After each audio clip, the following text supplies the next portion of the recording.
Olá, sejam bem-vindos mais uma vez nesse nosso pequeno instante de estudos aqui no grupo de estudos Irmã Angélica. Estamos estudando o Livro dos Espíritos, estamos no livro 3 das Leis Morais e hoje é uma terminação do capítulo 2 da Lei de Adoração e a gente continua então a partir da pergunta número 671 do Livro dos Espíritos, que é do tema sacrifícios, e ela diz assim: que devemos pensar das chamadas guerras santas? O sentimento que impele os povos fanáticos, tendo em vista agradar a Deus, a exterminarem o mais possível os que não partilham de suas crenças, poderá equiparar-se quanto à origem ao sentimento que os excitava outrora a sacrificarem os seus semelhantes? E a resposta: são impelidos pelos maus espíritos, e fazendo a guerra aos seus semelhantes, contravêm a vontade de Deus, que manda ame cada um seu irmão como a si mesmo. Todas as religiões, ou antes, todos os povos adoram o mesmo Deus, qualquer que seja o nome que lhe deem.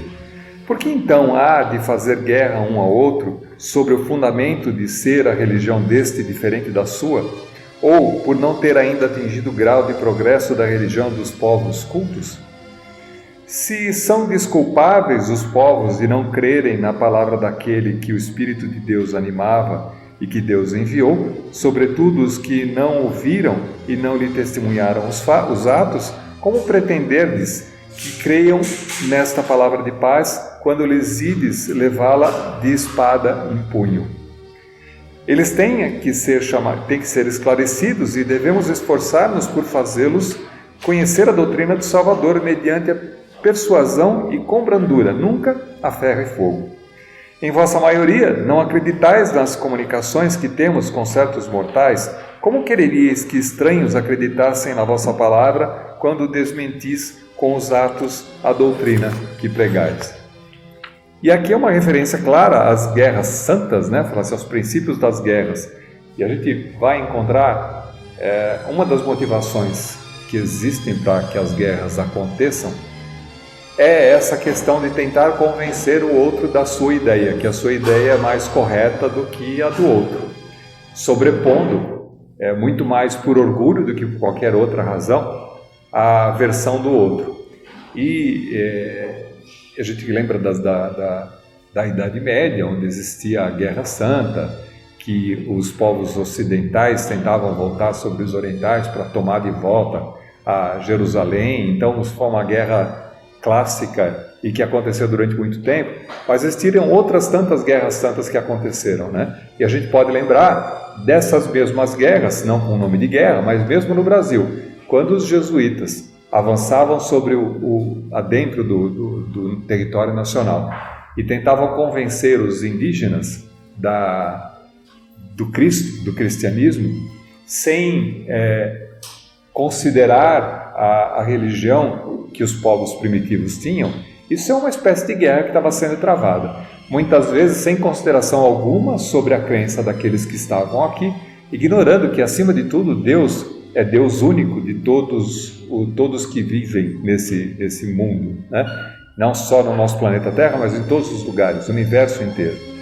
E que cada um de nós, dado a sua inspiração, como a gente já tratou em capítulos anteriores, acabou tendo crenças diferentes ou filosofias diferentes de como fazer a adoração, de como se conectar com a divindade. Então essa questão de querer fazer com que a ferro e fogo, a sua ideia, seja imposta para os outros, muitas vezes com a concepção ou com a desculpa de querer se fazer o bem, porque levar o conhecimento àqueles que não têm parece bastante meritório, né? Desde que isso não seja feito na base da imposição e no desrespeito às crenças que os outros têm. Eu acho que a gente está virando essa página, embora muitas guerras ainda aconteçam sobre esse pretexto. A gente pega, por exemplo, os povos no Oriente, ainda acontece muito isso, né?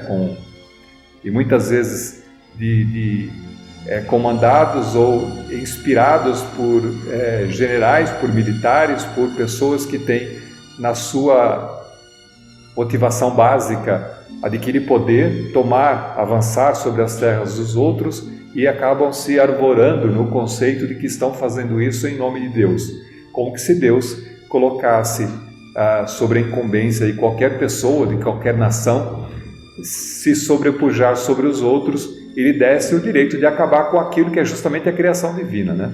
Todos nós somos seres divinos, todos nós temos fraternidade, somos irmãos, né? Devemos ter fraternidade, porque viemos do mesmo Pai, né? Somos filhos do mesmo Pai, e Deus não há de ficar feliz com as guerras acontecendo, onde povos tentam convencer outros povos de que têm mais razão. E quando falta o argumento, normalmente vem a força. Isso acontece tanto na posição individual, de pessoa para pessoa, como também acontece de nações para nações.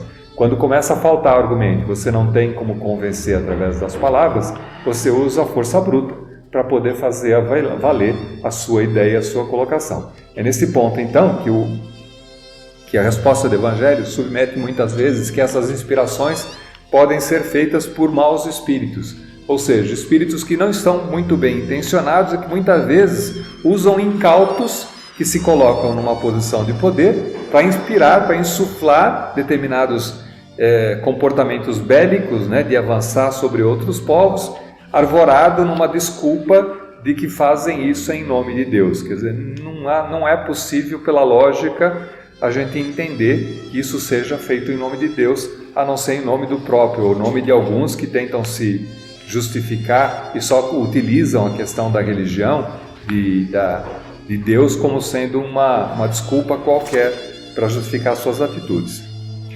Pergunta número 672. A oferenda feita a Deus de frutos da terra tinha a seus olhos mais mérito do que o sacrifício dos animais? Para a gente lembrar, a gente está no finalzinho sobre o tema de sacrifício, então a gente está retomando aquele ponto, onde as oferendas a Deus eram compostas muitas vezes de sacrifícios, e a gente já falou um pouco sobre a evolução da questão do sacrifício, que iniciava-se com sacrifício de coisas que teriam valor para aquele que fazia o sacrifício, para aquele que depositava aquele presente para Deus, muitas vezes no intuito de agradecer ou de solicitar alguma coisa, fazer alguma rogativa, e isso só acontece não porque Deus queira ou porque Deus se agrade com isso, porque no final das contas não há nada que a gente possa dar que Deus já não tenha, se Ele criou todas as coisas, Ele é dono de tudo. Então não faz sentido nenhum você barganhar com Deus, tentar dar alguma coisa para Ele, principalmente alguma coisa que já é dele. Então aí já não... Mas no homem primitivo, no pensamento mais primitivo, em tentando entender a divindade e colocando a Deus sobre a figura de alguém que se lhe assemelhava, então essa barganha vai muito no sentido de que aquilo que tem valor para mim deve ter valor para Deus também. Então eu escolho as melhores flores, os melhores frutos, a melhor comida e tento entregar isso em nome de Deus, para Deus, de maneira a agradá-lo, para que Ele aceite, para que Ele acolha as minhas súplicas. E na medida em que isso avança, começa a se escolher então coisas que eram mais raras e mais valiosas, como os animais. Então os animais eram oferecidos em sacrifício, e a gente tem até mesmo, lembrando um pouquinho da época de Jesus mesmo, quando os sacrifícios eram feitos, existia muito mais valor, por exemplo, não só o sacrifício do animal, mas, por exemplo, uma pomba branca imaculada tinha maior valor de oferenda do que uma pomba que não tivesse completamente branca. Um animal, um cabrito que tivesse determinadas características era muito mais valioso perante Deus do que um outro cabrito normal. Então essas coisas vão dando a raridade do presente, dá a ideia da raridade do presente e do valor do presente. Cada vez que um objeto é mais caro, significaria que você estaria tentando alcançar um benefício maior na barganha com Deus, o que não faz o mínimo sentido, né? A gente já discutiu sobre esses pontos. Então aqui a questão fala sobre a oferenda sobre frutos da terra, que tinha seus olhos mais mérito do que os sacrifícios dos animais, já que os frutos da terra não sacrificariam vidas para poder entregar a Deus. E aí a resposta: já vos respondi, declarando que Deus julga segundo a intenção e que para Ele pouca importância tinha o fato mais agradável, evidentemente, era a Deus que se lhe oferecessem frutos da terra, em vez do sangue das vítimas. Como temos dito e sempre repetiremos, a prece proferida do fundo da alma é 100 vezes mais agradável a Deus do que todas as oferendas que lhes possais fazer. Repito que a intenção é tudo e que o fato nada vale. Deus não despreza mesmo essas oferendas sendo feitas, porque quando ela é feita com o intuito do coração, com o desejo sincero de se ligar à divindade, Deus entende o nosso grau de imperfeição, o nosso grau de inferioridade e acata essas oferendas no sentido de reconhecer um sacrifício que está sendo feito. Lembrando o sacrifício, sacro ofício, tornar sagrado. Aquilo está sendo feito no sentido de tornar-se divino, de ligar-se à divindade, a alcançar a Deus. Então, fazer com que aquilo que está sendo feito alcance a Deus. Quando isso é colocado nessa intenção de fato e aquilo que está sendo feito é feito com bastante sacrifício, então essa oferenda, vamos dizer assim, era considerada por Deus agradável no sentido de que ela é considerada por Deus como agradável no sentido que você está entregando alguma coisa que parte do seu coração, é o seu pensamento que vai, mas não o fato em si, não a materialização, não a matéria que está sendo entregue. Nós ainda, por inferiores que somos, ainda muitas vezes só conseguimos entender o sacrifício na medida em que a gente entrega alguma coisa material. Nosso pensamento, a nossa capacidade de abstração e de se ligar simplesmente pelo pensamento ainda é pequena e às vezes a materialização do sacrifício é como se fosse um canal, um suporte através do qual a gente consegue alcançar a divindade. Pergunta 673. Não seria um meio de tornar essas oferendas agradáveis a Deus, consagrá-las a minorar os sofrimentos daqueles a quem falta o necessário, e nesse caso, o sacrifício dos animais praticado com fim útil não se tornaria meritório ao passo que era abusivo quando para nada servia ou só aproveitava os que nada precisavam? Não haveria qualquer coisa de verdadeiramente piedoso em consagrar-se aos pobres as primícias dos bens que Deus nos concede na terra? E aí essa pergunta ela é bem interessante porque ela coloca o sacrifício como sendo colocado em favor daqueles que mais necessitam. E não só o sacrifício material, como está sendo colocado aqui, no caso em vez de sacrificar animais para entregar a Deus, usar os animais em sentido de abrandar a fome daqueles que necessitam, fazer com que os alimentos cheguem à base daqueles. Isso não é muito mais meritório para Deus. Logicamente, mas para que isso seja alcançado, é preciso que a alma, o espírito, tenha essa consciência do que é agradável a Deus e de reconhecer o irmão, aquele que está ao lado, aquele que está em necessidade, como sendo alguém que também é filho de Deus. Então, se eu considero Deus como sendo um Pai amoroso, bondoso e justo, e eu passo a entender que Ele fica feliz se o meu sacrifício, quer dizer, se aquilo que eu coloco de coração, no sentido de ajudar outros irmãos meus que também são filhos de Deus. Então é muito mais meritório sobre esse ponto de vista, mas é preciso que exista uma certa elevação da consciência para poder enxergar esse aspecto. Mas vamos ver como é que o Livro dos Espíritos responde. Diz assim: Deus abençoa sempre os que fazem o bem. O melhor meio de honrá-lo consiste em minorar os sofrimentos dos pobres e dos aflitos. Não quero dizer com isso que ele desaprove as cerimônias que praticais para lhe dirigir-lhes as vossas preces. Muito dinheiro, porém, aí se gasta, que poderia ser empregado mais utilmente do que é. Deus ama a simplicidade em tudo. O homem que se atém às exterioridades e não ao coração é um espírito de vistas acanhadas. Dizer em consciência se Deus deve atender mais à forma do que ao fundo. E a gente remete aqui, faz uma lembrança aqui, mesmo quando a gente fala de muita riqueza que é investida para fazer templos suntuosos, igrejas muito ricas, adornadas em ouro, em pérolas, em joias, em esculturas, em mármore, muita coisa, como se Deus ligasse para aquilo que está sendo colocado. Quer dizer, na verdade aquilo é um desejo, um orgulho daquele que está fazendo, e isso em nada facilita o processo de ligação com a espiritualidade ou com a atenção de Deus. Deus não vai ligar mais porque você investiu mais tempo em fazer uma coisa muito mais bonita. No final das contas, o que interessa para Ele, como esse capítulo todo diz, é a intenção do coração, é a ligação que você tem na alma, e que muitas vezes essa ligação ela se estabelece de maneira muito mais singela e muito mais sublime e sutil quando menos tem. Então a simplicidade é que denota muitas vezes a perfeição, muito mais do que a riqueza, do que a abastança, do que o ouro, a pérola, as joias, né? Que só tem sentido ligando o homem novamente à questão da raridade, a questão de se tornar caro. Porque em se tornando caro, em se tornando raro, é como se isso valorizasse o esforço que está sendo feito, quando na realidade o que recebe valor não é isso, mas sim a ligação do coração que se estabelece. A gente encerra o capítulo 2. Começamos agora o capítulo 3, da lei do trabalho. E o primeiro tema fala sobre a necessidade do trabalho. Então, por que o trabalho é uma lei divina ou natural? E por que a gente precisa trabalhar? Pergunta número 674. A necessidade do trabalho é lei da natureza? E a resposta: o trabalho é lei da natureza. Por isso mesmo que constitui uma necessidade, e a civilização obriga o homem a trabalhar mais, porque lhe aumenta as necessidades e os gozos. Então vamos entender um pouquinho aqui. Na medida em que a gente, principalmente como evolução das espécies anteriores, dos reinos anteriores que a gente falou, a gente já comentou algumas vezes sobre isso. O homem, embora seja um espírito mais evoluído do que os outros reinos, como os animais, os vegetais, ele vem mais desprovido de certas proteções para a sua vivência aqui no planeta.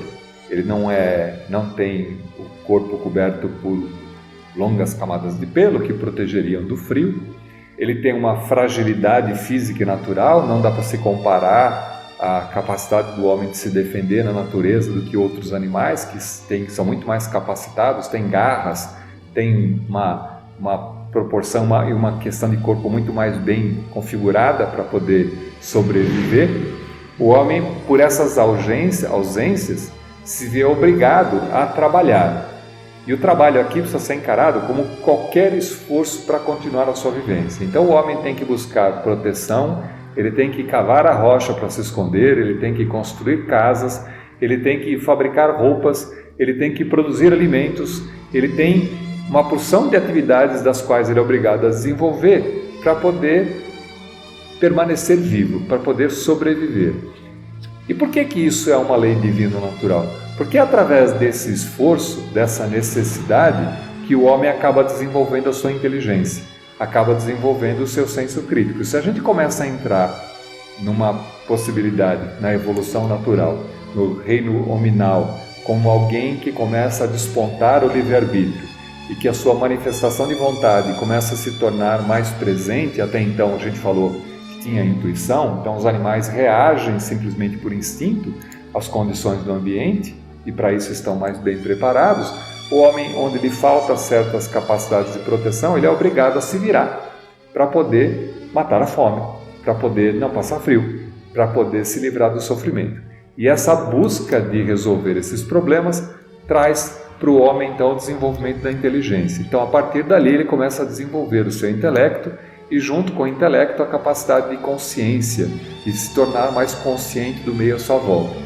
E, cada vez mais, a sociedade, à medida em que avança, traz para a gente novas necessidades. Já que a gente toma gosto de algumas coisas, né, não basta só a gente fabricar o alimento para se comer. A gente quer um alimento gostoso, a gente quer um alimento que tenha um sabor diferenciado. Então tudo isso vai trazendo para a gente um gostinho daquilo que a gente quer um pouco mais, a gente quer um pouco melhor do que aquilo que a gente tem. Isso faz com que a gente naturalmente trabalhe mais, não só no sentido de trabalhar mais para ganhar mais dinheiro, mas que invista um pouco mais de tempo em obter os gozos que é possível obter na vida. E aí a gente vai encontrar um pouquinho mais lá para frente sobre a questão de quando isso é em exagero. A gente sabe que tudo que é em exagero ocasiona desequilíbrio. Desequilíbrio é doença, né? Mas a gente vai tratar nas questões mais para frente. Pergunta número 675 diz assim: por trabalho só se devem entender as ocupações materiais? E a resposta: não. O espírito trabalha assim como o corpo. Toda ocupação útil é trabalho. Ou seja, tempo que a gente investe para estudar, por exemplo, quando a gente está se preparando, tentando entender coisas, adquirir conhecimentos diferentes, isso é trabalho. Todo o esforço que a gente faz em tentar não só o trabalho material, mas todo o esforço que a gente faz para poder entender uma determinada situação, como, por exemplo, no avanço da psicologia, por exemplo, em tentar atender as pessoas que têm algum tipo de distúrbio e que precisa, um distúrbio psicológico e que merece e requer um tratamento, um aconselhamento, tudo isso é trabalho, tudo isso é concepção de trabalho. Então, o trabalho é muito mais do que simplesmente aquele trabalho que é feito com exclusividade para movimentar a matéria ou para ganhar dinheiro. Pergunta número 676. Por que o trabalho se impõe ao homem? A gente já falou um pouco sobre isso, mas vamos lá. Por ser uma consequência da natureza corpórea. É expiação e, ao mesmo tempo, meio de aperfeiçoamento da sua inteligência. Sem o trabalho, o homem permaneceria sempre na infância quanto à inteligência.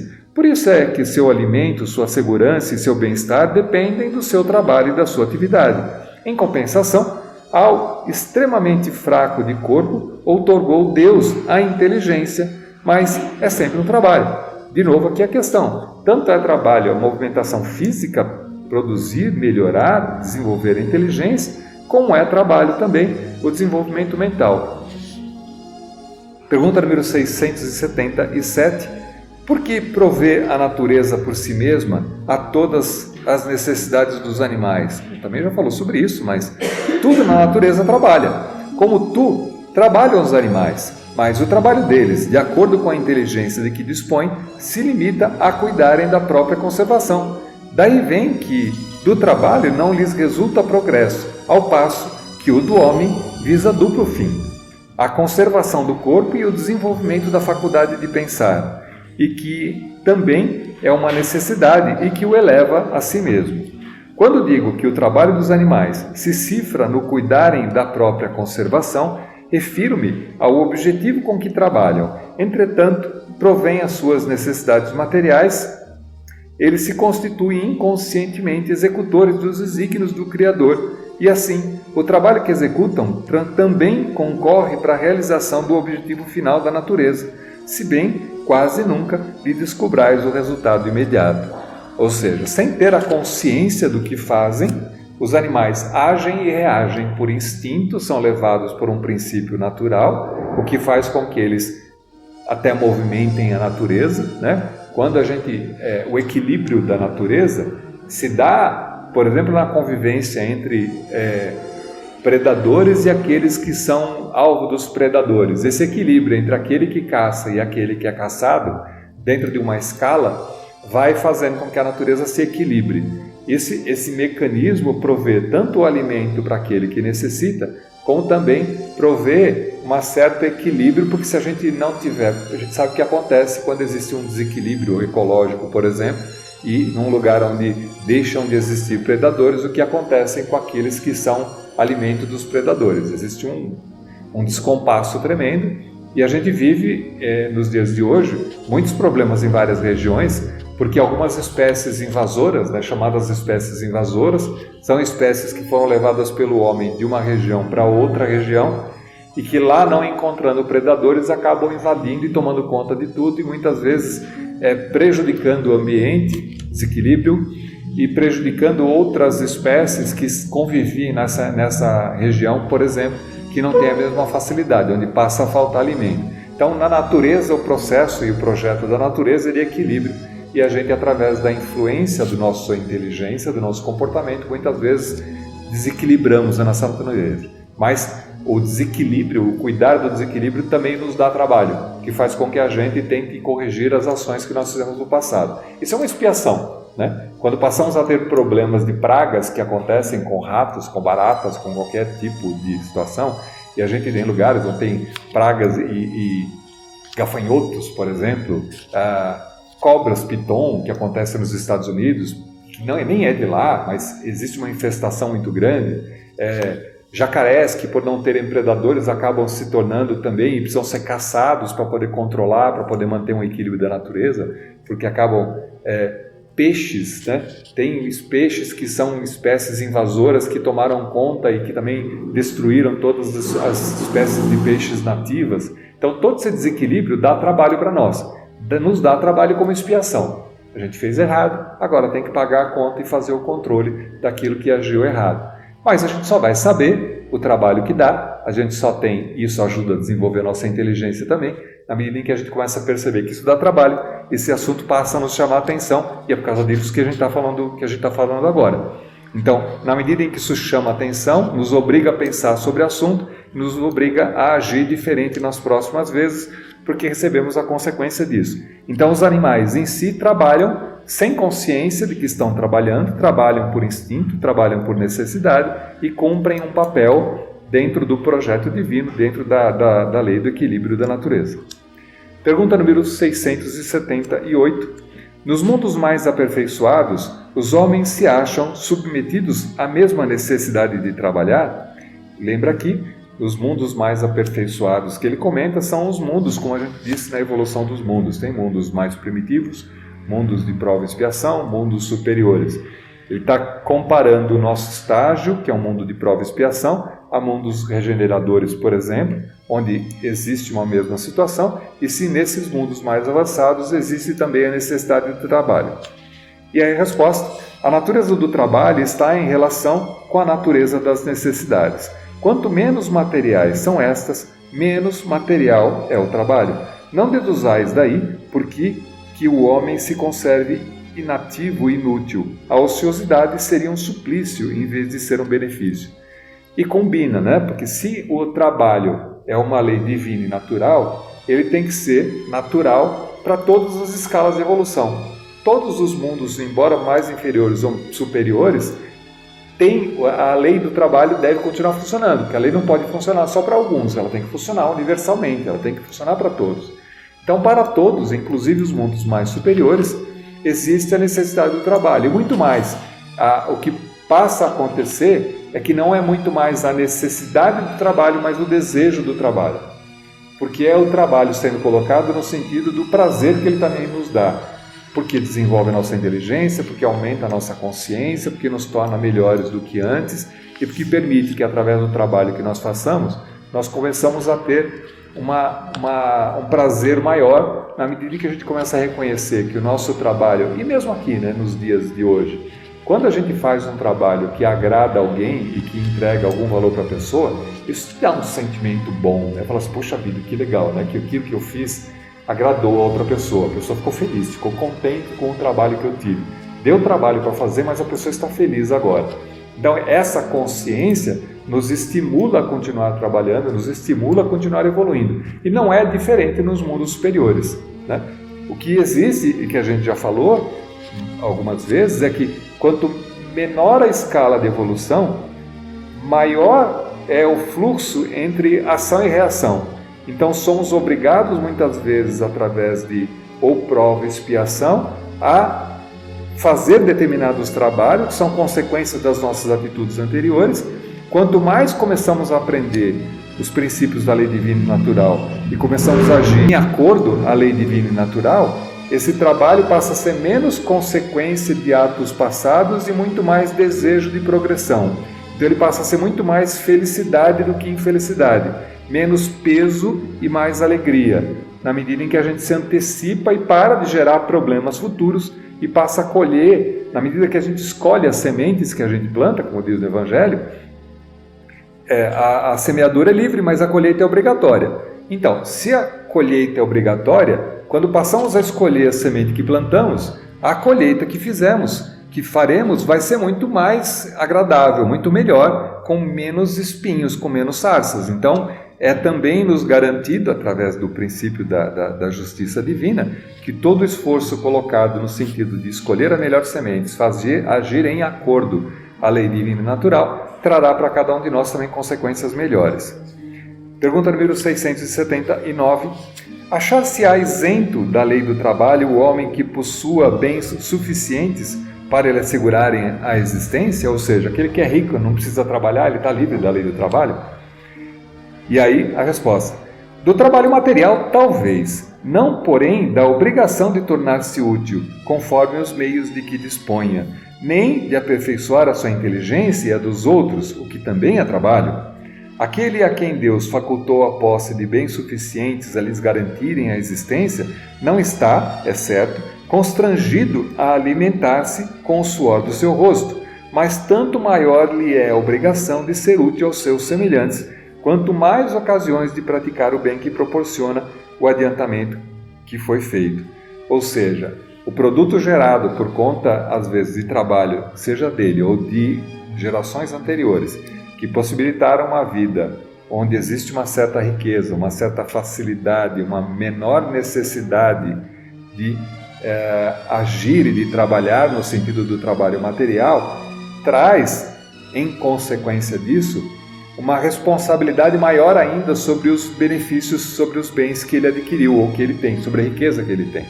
E se existe um motivo de justiça divina para o qual existe a desigualdade das riquezas na Terra, é para que aqueles às quais a riqueza chegou faça bom uso através da sua inteligência e do seu próprio trabalho de fazer com que essa riqueza seja redistribuída, que ela alcance benefícios para todos que estão à volta. A gente também já falou sobre isso, que embora a missão dada, mesmo vindo para cá com essa incumbência, podemos, através do livre-arbítrio, decidir que não quero fazer, vou tirar uma vida sabática, essa vida não vou produzir nada, o que trará para a gente consequências bastante penosas nas existências futuras. E daí que Jesus lembra no Evangelho, né, que é mais difícil que um rico entrar no reino dos céus do que um camelo passar pelo buraco da agulha. A questão aqui só da dificuldade, porque tendo essa facilidade da riqueza e não se vendo obrigado a cumprir determinadas obrigações, é muito fácil que a gente se perca e acaba perdendo essa existência ou as oportunidades de fazer com que aquela riqueza seja distribuída para os outros.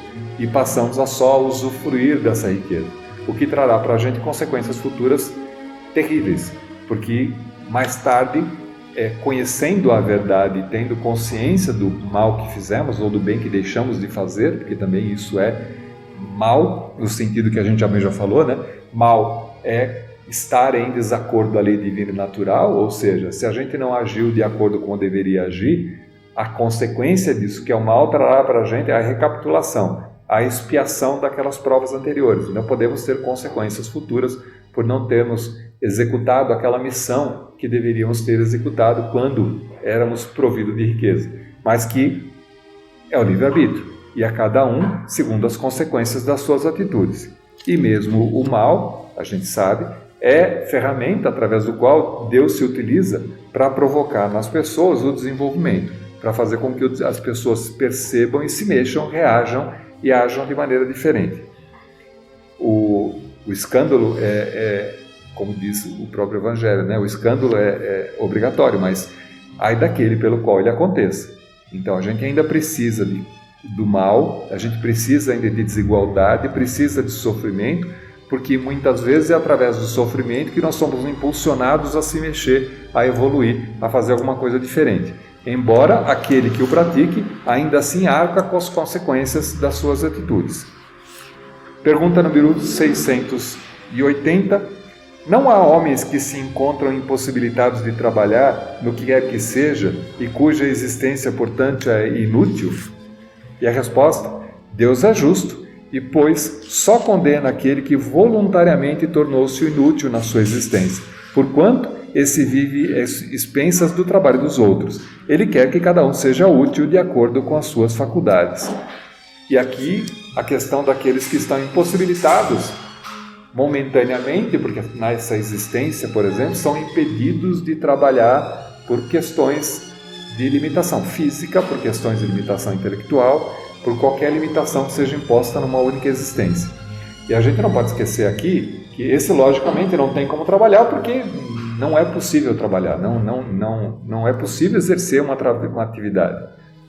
Às vezes nem mental, mas como tudo tem consequências e tudo é um estado de ou provação ou de expiação nesse mundo em que vivemos, muitas vezes esses casos são expiação de problemas passados, onde, dada a possibilidade de executar e de trabalhar e de produzir, foi relegada, foi deixada de lado, muitas vezes, quando desencarna, acaba tendo como expiação dessa existência, vir para uma existência onde existe uma limitação completa da ação, de maneira que ele possa sentir o peso de não poder trabalhar, de não poder fazer nada, de muitas vezes ser colocado numa situação de humilhação, vamos dizer assim, por se ver obrigado a depender dos outros para poder existir, e muitas vezes das suas coisas mais básicas, das suas necessidades mais básicas terem que ser atendidas pela fraternidade das outras pessoas. Isso é uma prova bastante dura para o espírito. Então a lei normal do trabalho é aquilo que é normal, e ela também age nesse sentido, em que além do trabalho que esse não pode fazer, mas que está representando uma penalização, uma expiação sobre alguma coisa que aconteceu no passado, existe o trabalho que está sendo atribuído àquele que é obrigado a cobrir, além das suas necessidades, as necessidades desse outro, que eventualmente não pode trabalhar. Pergunta número 681. A lei da natureza impõe aos filhos a obrigação de trabalharem para os seus pais? E a resposta? Certamente, do mesmo modo que os pais têm que trabalhar para seus filhos. Foi por isso que Deus fez o amor filial e do amor paterno um sentimento natural. Foi para que, por essa afeição recíproca, os membros de uma família se sentissem impelidos a ajudarem-se mutuamente e que, aliás, com muita frequência, se esquece na vossa sociedade atual. A lembrança aqui da obrigação, muitas vezes, do desenvolvimento que os pais têm para com os filhos, de ensinar para os filhos o valor do trabalho e como o trabalho interfere. Quando os pais não apresentam esses valores para os filhos, ou muitas vezes os isolam, fazendo com que eles não trabalhem, porque eles não precisam trabalhar, e os pais acabam arcando com a consequência do trabalho, uma vez que o trabalho passa a não ser necessidade física, muitas vezes os filhos são colocados numa arapuca a não reconhecerem o valor do trabalho. E quando colocados no sentido de serem herdeiros, ou de, num determinado momento da vida, cuidarem dos pais que até então cuidaram da sua vida, se alegam que cuidar dos seus próprios objetivos, dos seus próprios desejos, e os pais que se virem, porque no final das contas, eu não fui ensinado, eu não concebi que eu precisava trabalhar e que era obrigação minha cuidar dos meus pais. É obrigação dos meus pais cuidar de mim, não de eu cuidar deles.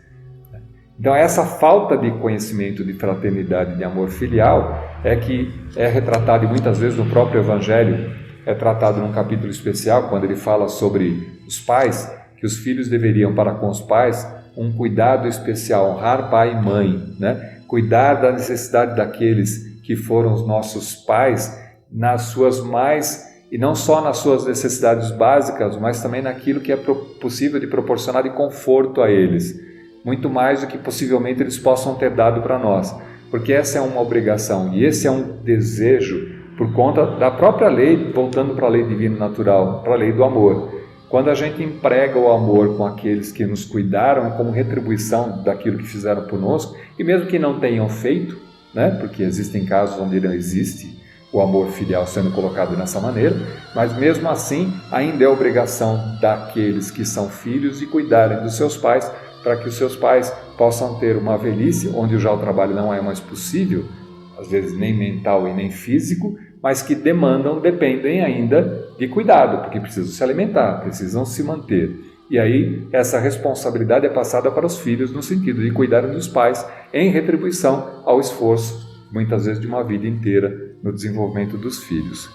É dever da sociedade cuidar daqueles que não podem trabalhar, quer dizer, prover a suprimento básico, as necessidades básicas daqueles que são impedidos de trabalhar, é uma obrigação da sociedade como um todo. E nós devemos contribuir com isso na medida em que a gente reconhece que existem pessoas que nunca poderão trabalhar e que ainda assim são irmãos nossos, são filhos de Deus. Se estão em provação, se estão em expiação, isso é outra questão. É nossa obrigação cuidar dessas pessoas através de meios sociais, de cuidados que o próprio Estado deve dar, no sentido de que o Estado se importa com aqueles que precisam, porque também eles são merecedores do nosso trabalho. E através do nosso trabalho, das nossas contribuições, com impostos ou com qualquer outra coisa, a sociedade reconhece isso e tende a ajudar essas criaturas, porque elas são filhos de Deus também. Esse aqui é o ponto que estava faltando aqui. E Então a gente encerra por aqui e a gente retorna na próxima sessão com a continuidade da Lei do Trabalho, do capítulo 3 da Lei do Trabalho, do livro 3 das Leis Morais, do Livro dos Espíritos. Até lá!